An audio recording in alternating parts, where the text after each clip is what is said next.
गुजरात के चांदीपुरा वायरस का प्रकोप जो है लगातार बढ़ रहा है, जिससे राज्य सरकार की चिंता बढ़ गई है। इस वायरस से अब तक 22 लोगों की मौत हो गई है।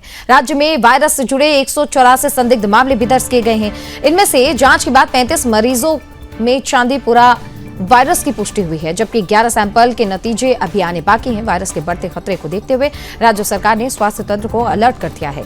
राज्य के स्वास्थ्य मंत्री प्रफुल्ल पानशेरिया ने बताया है कि अब तक 184 मरीजों, जिनमें संदिग्ध भी शामिल हैं, उनके खून के सैंपल ले ली गई है और जांच के लिए भेज दिया गया है। इनमें से 35 लोगों में चांदीपुरा वायरस की पुष्टि हुई है। और देखिए, उन्होंने ये भी बताया कि अब तक इसमें से संक्रमण में से 22 लोगों की मौत हो चुकी है। वहीं 7 मरीज अस्पताल के आईसीयू में भर्ती हैं, जहां पर उनका इलाज सुपर स्पेशलिटी हॉस्पिटल में चल रहा है और सुपर स्पेशलिस्ट डॉक्टर्स इनकी निगरानी भी कर रहे हैं। संक्रमित बच्चों का इलाज गांधीनगर, सबरकांठा, हिम्मतनगर, पटन और राजकोट और साथ ही भावनगर के सिविल अस्पताल में किया जा रहा है। स्वास्थ्य विभाग के मुताबिक 6 मरीज इलाज के बाद स्वस्थ होकर अस्पताल से डिस्चार्ज भी हो चुके हैं। गंभीर मरीजों के लिए विशेष चिकित्सा सुविधाएं उपलब्ध कराई गई हैं। उन्होंने बताया है कि राज्य के स्वास्थ्य विभाग ने प्रभावित क्षेत्रों में निगरानी और परीक्षण जो है वो बढ़ा दिया है और तेज कर दिया है। संदिग्ध मामलों की पहचान की जा रही है और अलग अलग करने की लगातार इन्हें जो है कोशिश भी की जा रही है। स्वास्थ्य मंत्री ने यह भी कहा है कि हमारी टीम अधिक से अधिक गाँव तक पहुंचकर जो है काम कर रही है। विशेषज्ञ डॉक्टर और स्वास्थ्य की जो टीमें हैं वो लगातार क्षेत्र में जांच कर रही हैं जहां पर मरीज पाए गए हैं। साथ ही उनके परिवार के और अन्य सदस्य जो हैं उनकी भी जांच हो रही है। हालांकि अब तक किसी भी मरीज के संपर्क में आए हुए अन्य लोगों में संक्रमण की पुष्टि नहीं हुई है, जिससे वायरस के स्रोत और उसके फैलाव का पता लगाना मुश्किल हो गया है। देखिए, उन्होंने ये भी बताया कि चांदीपुरा वायरस का संक्रमण मुख्य रूप से सैंडफ्लाई यानी कि रेतीली मक्खी के काटने से फैल रहा है।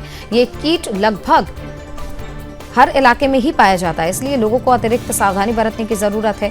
इसके अलावा स्वास्थ्य मंत्री ने यह भी कहा है कि गांधीनगर में स्वास्थ्य विभाग की टीम ने राज्य के सभी प्राथमिक स्वास्थ्य केंद्रों यानी कि पीएचसी, सामुदायिक स्वास्थ्य केंद्र सीएचसी और सिविल अस्पतालों के डॉक्टरों के साथ बैठक की है। इसमें मरीजों के इलाज और देखभाल को लेकर विस्तृत चर्चा की गई। उन्होंने ये भी कहा है कि चांदीपुरा वायरस के लिए फिलहाल कोई विशिष्ट दवा या फिर निश्चित इलाज उपलब्ध नहीं है और मरीजों का इलाज उनके लक्षण के आधार पर किया जा रहा है। स्वास्थ्य मंत्री ने नागरिकों से सतर्क रहने और अफवाहों से दूर रहने की भी अपील की है। गुजरात में 184 पेशेंट का हमने ब्लड टेस्ट करवाया, जिसमें शंकास्पद पेशेंट का, जिसमें 35 पेशेंट का पॉजिटिव रिपोर्ट चांदीपुरा वायरस है, जिसमें अभी 7 पेशेंट का इलाज वेंटिलेटर और ऑक्सीजन के साथ आईसीयू में चल रहा है। सुपर स्पेशलिस्ट डॉक्टर की निगरानी में इलाज हो रहा है। दुखद बात है, अभी तक 22 पेशेंट का मृत्यु हुआ है और हम संवेदना व्यक्त कर रहे हैं। ज़्यादा से ज़्यादा गांवों तक हमारी टीम और कीटनाशक दवा छांटने के लिए वहाँ अभी काम कर रही है।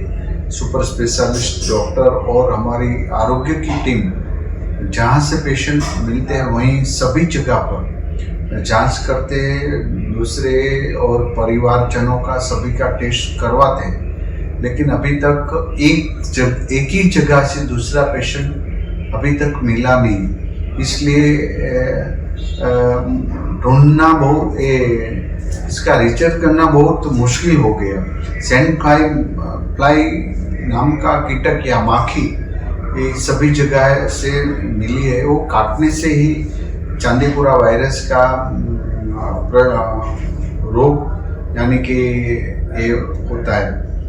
आज पूरा गुजरात में सभी पीएचसी, सीएचसी सेंटर और अस्पताल, सिविल अस्पताल में इलाज के लिए सभी डॉक्टर के साथ कम्युनिकेशन गांधीनगर हमारी टीम के साथ हो रहा है और आशा रखते हैं कि एक भी अभी जो अस्पताल में एक भी पेशेंट का डेथ न हो, ऐसी हमारी टीम, हमारा डॉक्टर काम कर रहे हैं। तो सुना आपने कि इस वक्त क्या स्थिति गुजरात में चल रही है। हमारे सहयोगी और ब्यूरो चीफ गुजरात से उत्कल ठाकुर हमारे साथ जुड़ गए, उनका रुख करते हैं। उत्कल, क्या अपडेट सामने आ रही है? क्योंकि स्वास्थ्य मंत्री खुद कह रहे हैं कि हम लगातार जांच करवा रहे हैं और टीमों को अलर्ट कर दिया गया है, लेकिन अभी ताजा अपडेट क्या कहते हैं? देखिए, ताजा अपडेट यह है कि 184 लोगों को चांदीपुरा वायरस हुआ है, बच्चों को। ये 15 साल की उम्र के छोटे बच्चों को ये होता है। एक विशेष प्रकार की मक्खी होती है जिसके काटने से या जिसके छूने से ये बच्चों में वायरस फैलता है।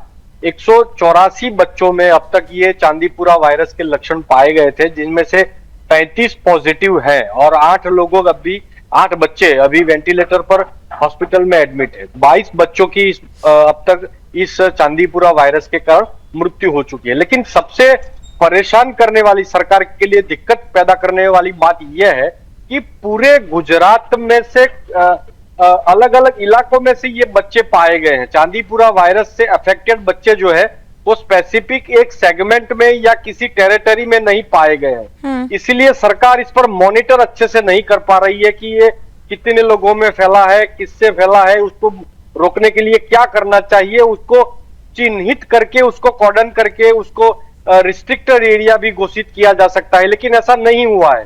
ये पूरे गुजरात में से कई ग्रामीण क्षेत्रों में से ये वायरस वाले अफेक्टेड बच्चे पाए गए हैं। सरकार मुस्तैदी से इस पर काम कर रही है, लेकिन अब तक इस वायरस की कोई वैक्सीन या दवा नहीं खोज हुई है।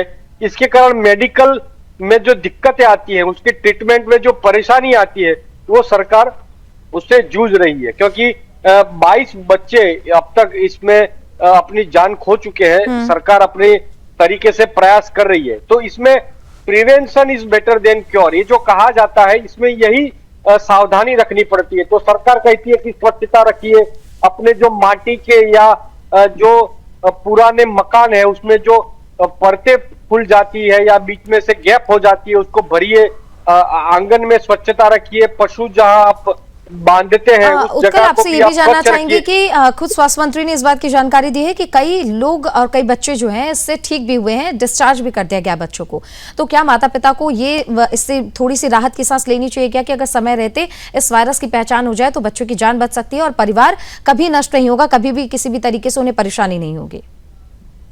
हाँ, सरकार ये प्रयास में है कि जैसे ही, क्योंकि उसके कुछ लक्षण भी पाए गए हैं, सरकार ने ये लक्षण बताए हैं कि जैसे मिर्गी जैसा दौरा पड़ता है, तेज बुखार आता है, दिमाग जो माथे का जो भाग होता है वो जल्दी से गर्म हो जाता है, बच्चा बेहोश हो जाता है, उसको चक्कर आते हैं, उसको उल्टी आती है। तो ऐसे सिम्टम्स भी सरकार ने लोगों को बताए हैं, अलग अलग साधनों से, अलग अलग माध्यमों से, अलग अलग जो प्रकार होते हैं लोगों तक पहुंचने के लिए, वहां उसका उपयोग करके सरकार ने लोगों तक ये मैसेज पहुंचाया है कि ऐसे विषयों में कोताही न बरते, देर न करे और किसी और माध्यम का उपयोग न करते हुए, क्योंकि ग्रामीण क्षेत्र के लोग कुछ अंधश्रद्धा में भी आ जाते हैं कि भाई ये बुखार है तो 2 दिन में चला जाएगा। बिल्कुल, यही मेरा सवाल होने वाला था उत्कल के, क्योंकि जैसे सिम्टम्स हैं इस वायरस के, ये नॉर्मल बारिश का मौसम है, ऐसे में कई बार वायरल फीवर होता है जिसमें उल्टियां, शरीर में दर्द, ऐसी शिकायतें आती हैं।